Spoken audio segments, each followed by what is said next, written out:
我會擔心嘅就可能年紀越嚟越大嘅話咧，就會進入更年期啦。咁好多時候咧就會，其實唔知點解，我諗係可能對住佢個人咧好容易猛。我諗就係話做啲自己中意做嘅嘢啦，去玩啦，去玩啦。玩咩？玩啲啱我呢個年紀嘅嘢玩啦。你講啦，玩咩啫？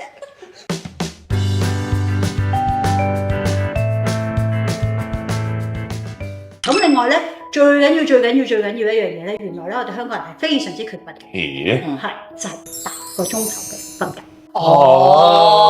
老人家瞓唔到咁多，其實唔係唔想，其實我哋可能好早咧就眼瞓㗎啦，係啊，情願佢褪早少少瞓覺。咁可唔可以咁樣拼埋一齊啊？即係譬如話我晏覺瞓1個鐘，夜晚有3個鐘，係啦，即係條加數咯。可能你晏晝瞓咗1個鐘，跟住咧係啦，食完飯之後瞌一陣，跟住睇電視，跟住夜晚1點鐘再瞓多4個鐘，加埋又8個鐘，咁得唔得啊？之前應該好過冇，係啊，因為始終得啊正，都即係好似儲錢咁樣，係咪？話買儲錢，一次過瞓，係咧係令到我哋其實好多樣嘢會有幫助，例如講緊大腦真係要休息啦，同埋我哋個肝啊，哇！呢樣好緊要啊，真係需要一個，即係平時我哋日日都俾佢叫佢刨毒月光，係咪？咁去到10點、11點都唔瞓覺，其實佢都冇時間，佢都冇得收工，係啊，佢都冇得收工 OT 咁樣搞唔掂。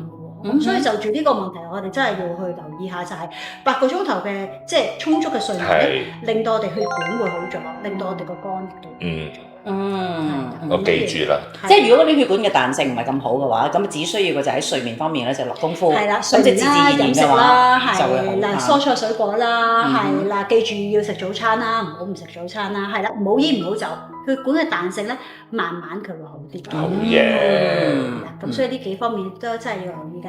OK。咁啊頭先我哋咧講完咗小強，係啊，我安樂晒啦。係安樂晒啦。咁我哋又講下即係其實。男女我哋都要有啲少少唔同啦，咁啊當然咧，我哋即係女士都一樣，頭先講嘅骨質密度肯定都會擔心啦，係啦，咁我哋就頭先所有嘅資訊咧都應該已經可以包含埋女士上邊喎，咁其實女士做咗啲咩檢查我哋都要關注咧，咁就會多少少嘢嘅，因為其實我哋咧女士方面咧就婦科嘅問題嘅健康咧，我哋都會關注，所以喺檢查方面，我其實會唔會有唔同嘅？即係其實佢做嘅嘢，或者係同我做嘅嘢，我會擔心嘅就可能年紀越嚟越大嘅話咧，就會進入更年期啦。咁好多時候咧就會，其實唔知點解，我諗係可能對住佢個人咧好容易猛。你仲未進入咩？我進入咗好多年，我從識你嗰一年開始，20幾歲我已經開始進入更年期，超前進入，超前進入，係啦，冇出過嚟。咁所以我會擔心呢樣嘢啦。其實有時亦都係覺得個仔啲脾氣啊，又或者就係即係可能嗰啲聽講係咩女性荷爾蒙啊等等啦。我都有覺得我自己係矮咗嘅，係啦。咁可能因為企喺佢側邊，或者高踭鞋着得唔夠高。你都矮，你都好矮咯喎！我已經好矮㗎啦，所以我唔係好擔心。咁所以我會覺得嘅就係話女性嚟講，係咪呢一方面嘅話就真係隨住年紀嘅增長嘅話係要關注多啲咧？女士嘅流失嗰個骨質密度咧係會比男士更加快啲嘅，係一來有好大嘅原因就係因為我哋女性有生育率啦，一生完小朋友之後咧鈣質流失嗰個速度係叭聲咁樣落嘅。隨住35歲打後啦，其實我哋嗰個卵子嘅質素慢慢就一路向下增，佢嗰個就唔係話即係好似男性咁咧就比較漸進式咁樣落嘅，但係我哋女士咧係斷崖式，係真係重。所以點解有啲客人有話啊？點解我35歲之前即係話可能 miss 咗生小朋友之後咧，去到37、38就已經開始發覺係個卵子嘅質素差好多，其實係真係咁樣。係啊，咁所以年紀一路長嘅時候，我哋女士更加要注意呢啲咁樣嘅健康嘅問題啦。咁婦科嘅檢查當然我哋都要做啦，係啦。咁啊講緊乳房啊、盆腔啊嗰方面嘅檢查，我哋都即係可能未必香港人1年都未必真係做得到，好忙啊。咁就算唔係，我哋都起碼2年度啊都要做一次。明白。係啊，咁好啦，我哋都一路講好多呢啲咁樣嘅即係健康嘅問題啦。除咗係咧，其實我哋頭先都有帶到，其實講緊心境啊，係壓力嘅問題，其實都會令到我哋整體嘅健康咧有影響。其實有啲時候好得意㗎嗬，你冇發覺？你譬如可能嗰段時間你覺得唔係好舒服，跟住你睇醫生 check 晒所有嘅嘢，發覺係冇嘢，但佢就唔講，我就話一定係壓力。係啊，好似呢樣嘢涵蓋晒所有嘅嘢。咩頸力壓力，係啊，跟住隻腳麻有壓力，牙痛壓力，瞓唔到壓力。咁究竟我點樣可以即係去舒緩下呢啲壓力咧？尤其是即係兩位咧，即係好資深嘅傳媒人啦，咁啊壓力都會真係好大，咁多年啦。咁究竟即係想聽下大家分享下一啲 tips 俾大家，點樣可以舒緩下壓力？你講先。我諗就係話做啲自己中意做嘅嘢啦，去玩啦。玩咩？玩啲啱我呢個年紀嘅玩啦。你講啊！玩咩啫？玩咩呀？滑下水啊，打下馬球啊，騎下馬咁啦。有時玩下降落傘咯。你唔玩㗎？危險啊！係啦。你玩命？呢個真係高危嘅話。係啊，好高危啊！我冇同你講過，你唔帶我去。我哋講真嘅，即係唔係我諗都係睇書啊、睇戲啊，同埋我行下街啊、食嘢啊、打邊爐啊、食下鴨腿湯飯啊。係，我已經整杯紅豆冰啊咁樣咯，係啊，咁開心最緊要自己開心啊！仲有真係啊，唔好咁計較啊，即係人哋嗰啲嘢算咯。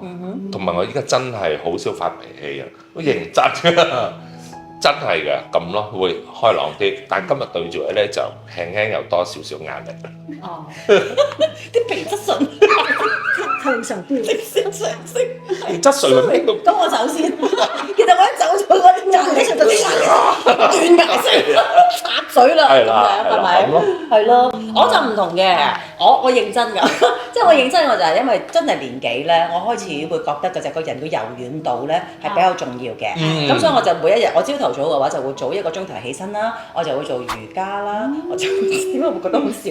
但我真係嘅，做呢個瑜伽啦，有呢個冥想啦，跟住咧就好好地咁樣咧就沖杯咖啡俾自己，因為我覺得佢就係飲咖啡都會令到自己有嗰種放鬆嘅狀態嘅，係咪？我覺得咖啡有嚟嘅，係啊，同埋就係一啲儀式感嚟㗎，嚇！即係你飲翻杯咖啡，覺得好啦，朝頭早啦，哇，好好啊，陽光好燦爛啊 ，OK，我都仲 keep 得幾好，仲好型咁喎，攞好靚嘅杯啊，係啦，係啦，即係我覺得會係咁樣，以及咧就係我有時都會有一個習慣嘅，就係如果真係好大壓力同埋好唔開心咧，去行山。係啦，我覺得咧接近大自然咧係另外有一種係真係會令到你覺得放鬆嘅嗰種咁嘅狀態嘅。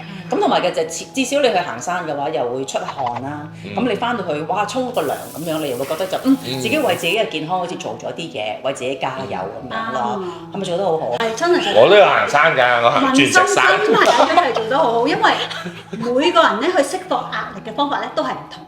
你見到佢哋而家兩位咁樣坐喺度，就已經係喺度釋放緊壓力㗎啦。冇錯，我釋放俾佢，佢釋放俾佢，互相釋放咁樣。係啊，係啊，咁真係會令到個心境開心嘅話咧，個人係放鬆咗嘅話咧，唔去諗呢啲嘢嘅話，就有多啲做運動咧。其實個自然你會發覺自己嗰個整體個健康質素真係會好。我唯到時我覺得有一樣嘢我做得唔好嘅就係我飲水飲唔夠。哦，係啦，飲水係啦。咁呢一樣嘢，如果我哋做埋嘅話咧，哇不得了喎！我覺得。係。我斟杯水俾你。即係坊間有啲好多嘅小幫手，你哋可以留意下，就係飲個水樽咧，哎呀，俾你裝水嘅。